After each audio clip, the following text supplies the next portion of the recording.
మీ live సంవత్సరం నుంచి చూస్తున్నానండి నేను.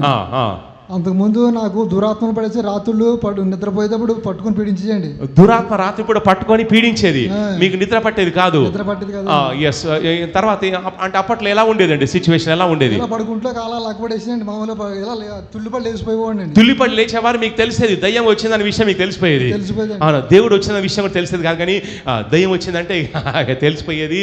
ఎస్, తుల్లిపడి లేచిపోయేవారు. ఎన్ని సంవత్సరాల నుంచి ఆ బాధ ఉండేది చెప్పండి?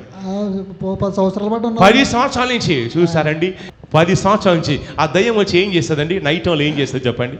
ఇలా పడుకుంట్లో అలా వచ్చి లేపేసినట్టుగా తుల్లిపడి లేచిపోయి లేపేది. అది మధ్యలో దరువుగా మధ్యరాత్రి సినిమా చూపించేది. అవునా? ఆ థియేటర్లో మూసిపోయేదేమో కానీ మ్యాట్నీ షో లేదంటే సెకండ్ షో మూసిపోయేది కాదు, మీకు మాత్రం మిడ్ నైట్ సినిమా చూపించేది. అయితే తర్వాత ఏమైంది చెప్పండి? మీ లైవ్ చూసినప్పుడు కాడి నుంచి మామూలుగా ఏదో అది రావడం లేదండి. మా లైవ్ యూట్యూబ్ లైవ్ చూసినప్పటి నుంచి కూడా ఇక దురాత్మ రావడం లేదు.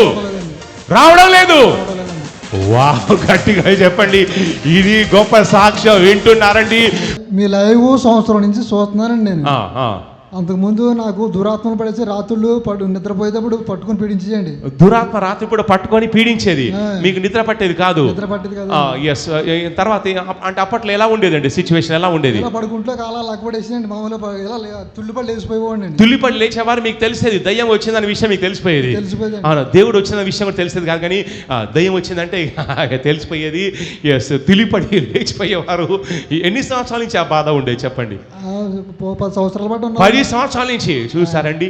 సంఘాల్లో ఉన్న వాళ్ళని పక్కకు తీసుకెళ్ళి రహస్యం కలిగినట్లయితే దయ్యాలతో మీకున్న పోరు ఎన్ని సంవత్సరాలు అంటే చెప్తారు. లపోతి మన అయ్యా నాది 20 సంవత్సరాల నుంచి, కొంతమంది అయితే 30 ఏళ్ళ నుంచి, నాయన కొంతమంది అయితే పుట్టినప్పటి నుంచి దయ్యం పోతలేదని చాలామంది బాధపడతారు. 10 సంవత్సరాల నుంచి ఆ దయ్యం వచ్చి ఏం చేస్తుందండి? నైట్ టైంలో ఏం చేస్తుంది చెప్పండి? ఇలా పడుకుంట్లో అలా వచ్చి లేపేసినట్టుగా తుల్లిపడి లేచిపోయి లేపేది. అది మధ్యలో దరువుగా మధ్యరాత్రి సినిమా చూపించేది. అవునా? ఆ థియేటర్లో మూసిపోయేదేమో కానీ మ్యాట్నీ షో లేదంటే సెకండ్ షో మూసిపోయేది కాదు, మీకు మాత్రం మిడ్ నైట్ సినిమా చూపించేది. అయితే తర్వాత ఏమైంది చెప్పండి? మీ లైవ్ చూసినప్పుడు కాడి నుంచి మామూలుగా ఏదో అది రావడం లేదండి. మా లైవ్ యూట్యూబ్ లైవ్ చూసినప్పటి నుంచి కూడా ఇక దురాత్మ రావడం లేదు.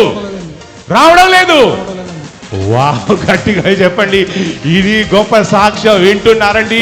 10 ఏళ్ల నుంచి వచ్చి మ్యాట్నీ కాదు, మిడ్ నైట్ మసాలా షో చూపించేటువంటి దయ్యం మా లైవ్ చూసినప్పటి నుంచి కూడా రావడం లేదు. అసలు ఇక మీకు అది కనపడడం లేదు. ఇక తూలిపోవడం కానీ ఇక డిస్టర్బ్ కావడం కానీ ఏమీ లేదు. ఏ భయం లేదు. ఇవి సపోజ్ మీరు లైవ్ ఆపేస్తారు, ఇక నేను బాగున్నాను, ఇక నాకు చికెన్ పకోడీ తెచ్చుకొని నేను తినేసి బిర్యానీ తినేసి ప్రాబ్లం జిఎంఎస్ లైవ్ అయింది, ప్రాబ్లం అయిపోయింది అని చెప్పేసి ఇవి లైవ్ చూడడం మానేస్తారు అనుకోండి, మళ్ళీ ఏం జరుగుతుంది? లైవ్ చూడడం, సపోజ్ లైవ్ చూడడం మానేశారు, ఇప్పుడు చూస్తున్నారు, ఒకవేళ మానేస్తే ఏమైతుంది? మళ్ళీ వస్తుంది. వింటున్నారా? ఇది అది మళ్ళీ వస్తుంది. వింటున్నారండి? అది మళ్ళీ వచ్చేస్తుంది. ఒరేయ్, నువ్వు ఎంతకాలం అయితే లైవ్ చూస్తున్నావో, ప్రాఫెట్ జిఎం మోసెస్ యేసుక్రీస్తులో డెలివరీ చేస్తున్నాడు, అగ్ని అంటాడు.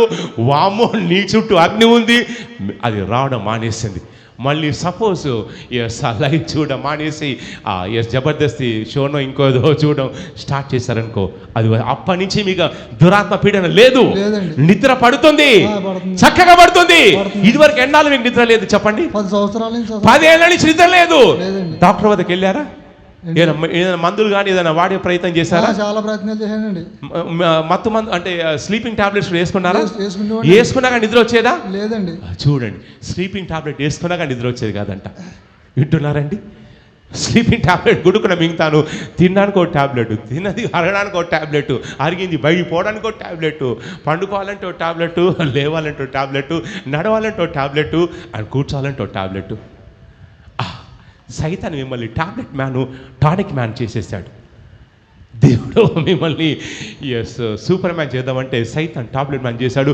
స్లీపింగ్ టాబ్లెట్ వేసుకుని నిద్ర వచ్చేది కాదు.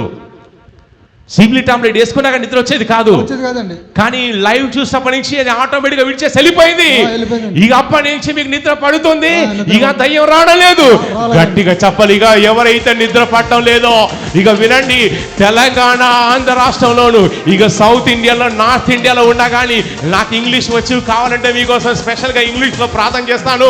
ఇక రండి, ఏ దేశంలో ఉన్నా కానీ రండి. ఎస్, మీకు నిద్ర పట్టని వారికి దేవుని చేయబోతున్నాం, అద్భుతాలు జరుగుతున్నాయి. ఎస్, అప్పటి నుంచి మీకు ఎలా ఉందండి? మనసు అంతా పీస్గా ఉందా? బాగానే ఉందండి. ఎస్, భార్య వెళ్ళిపోయినా కానీ బాధ ఉండదేమో, కానీ ఎస్ దయ్యం పడితే మాత్రం బాగా బాధ ఉంటుంది. అది అనుభవించిన వాళ్ళకే తెలుస్తుంది. అవునండి, అది పోయి దయ్యం విడిచిపోయిందంటే వామ్మో ఎంత ప్రశాంతతో. అవునండి, 1,00,000 కోట్లు సంపాదించిన దానికంటే ప్రశాంత్. ఇప్పుడు మీకు హ్యాపీగా ఉంది. దేవుడు కార్యం చేస్తాం. దేవుడు మీ సాక్ష్యం బట్టి ఇంకేమైనా ఉందండి?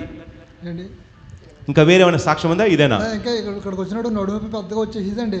ఏదండి నడుము? ఇక్కడికి వచ్చినాడు నడుము నొప్పి వచ్చేదండి. నడుము నొప్పి ఇక్కడికి వచ్చి ప్రార్థన చేసుకున్నాక తగ్గిందండి. మీకు నడుము నొప్పి ఉండేది, ఇక్కడికి రాగానే ప్రార్థన చేసుకోగానే తగ్గిపోయింది. ఇప్పుడు నడుము నొప్పి లేదు. నడుము నొప్పి కూడా లేదండి. వావ్, ఎన్నాళ్ళ నుంచి నడుము నొప్పి ఉందండి? 10 సంవత్సరాల నుంచి ఉందండి. 10 సంవత్సరాలు. ఇదంతా కూడా 10 సంవత్సరాల ప్యాకేజ్. అది ఇది ఈనాట ఆనాటిది కాదు. ఎస్, చిన్నప్పుడు ఏదో చిన్న పాట ఉండి నేనే వీడని, ఎస్ నీడని నేనే, తరతరాల బంధం అనుబంధం అన్నట్టు. ఎస్, ఇవన్నీ కూడా యేసు నామంలో ఎస్ విడిచేసి వెళ్ళిపోతాను. ఇప్పుడు మీ నడుమొప్పి లేదు. ఎస్, మీరు ప్రభుని గణపరిచారు కాబట్టి మీకు స్పెషల్ ప్రాప్స్ వస్తుంది బ్రదర్. ఎస్, ఆపలో చెక్ చేసినప్పుడు ఎస్ సంథింగ్ మీకు కొన్ని కట్టాల్సినటువంటి ఏదో అప్పులు నేను చూస్తాను. ఉన్నాయండి కొన్ని కట్టాల్సిన అప్పులు ఉన్నాయా? మా అల్లుడి ద్వారా ఉన్నాయండి నాకు. మీ అల్లుడు చేసినటువంటి అప్పులు మీకు ఉన్నాయి. అల్లుడు చేసిన అప్పులు అండ్ మామ కట్ట పడే తిప్పలు ఉన్నాయి. ఎస్, అయితే ఎస్ పరిశుద్ధాత్మ దేవుడు సెలవిస్తున్నాడు. ఎస్, త్వరలో మీరు నమ్మినట్లయితే ఒక్కొక్క అప్పు అద్భుతంగా తీరబోతుంది. చెప్పండి, ఒక్కొక్క అప్పు అద్భుతంగా తీరబోతుంది. ఎస్, మీతో పాటు ఒక దూత రాబోతున్నాడు. ఈ 7 రోజులు ఉపవాస ప్రార్థన ముగింపులో ఆ దూత వచ్చి ఎస్ మీ అప్పులన్నీ తీర్చబోతున్నాడు. కళ్ళు మూసుకోండి. ఇప్పుడు ఆ దూత మిమ్మల్ని టచ్ చేయబోతున్నాడు. ముందుకు రండి, చూడండి. ఎస్, చూడండి, ఈ దూత ఈ బిడ్డను టచ్ చేయబోతున్నాడు. టచ్ చేయంగానే ఇక మీ అప్పులన్నీ కూడా అద్భుతంగా తీరబోతున్నాయి. యేసుక్రీస్తు నామములో, నజరైన యేసుక్రీస్తు నామములో దూత టచ్ చేయండి. యేసుక్రీస్తు నామములో దూత టచ్ చేస్తున్నాడు. టచ్ చేస్తున్నాడు. ఎస్, ఆ దూత మిమ్మల్ని టచ్ చేస్తున్నాడు. మీ మీదకి అభిషేకం బలంగా దిగొస్తుంది. దిగొస్తుండగా పొందుకోండి. దిగొస్తుండగా మీ అప్పులన్నీ తీరబోతున్నాయి. ఒక అభిషేకం బలంగా దిగొస్తుంది. అందరి చేతులు పైకెత్తండి. ఎవరి మీదకైతే ఈ అగ్ని బలంగా దిగొస్తుందో ఇక మీ అప్పులన్నీ తీరబోతున్నాయి. ఎస్, 2 దూతలు ఈ బిడ్డలు టచ్ చేస్తున్నారు. మీ 2 చేతుల్ని టచ్ చేస్తున్నారు. బ్రదర్, మీ 2 చేతులు టచ్ చేస్తున్నారు. టచ్ చేస్తుండగా అభిషేకం పొందుకోండి. బలంగా దిగొస్తుంది. మీ అప్పులన్నీ తీరిపోతున్నాయి. దూత మీతో రాబోతున్నాడు. మీరు సాక్ష్యంతో రాబోతున్నారు. Yes, God bless you, God bless you. గట్టిగా చప్పట్లు కొట్టి ప్రభుకు మహిమ చెల్లించండి. గట్టిగా హల్లెలూయా. Yes, God bless you, God bless you.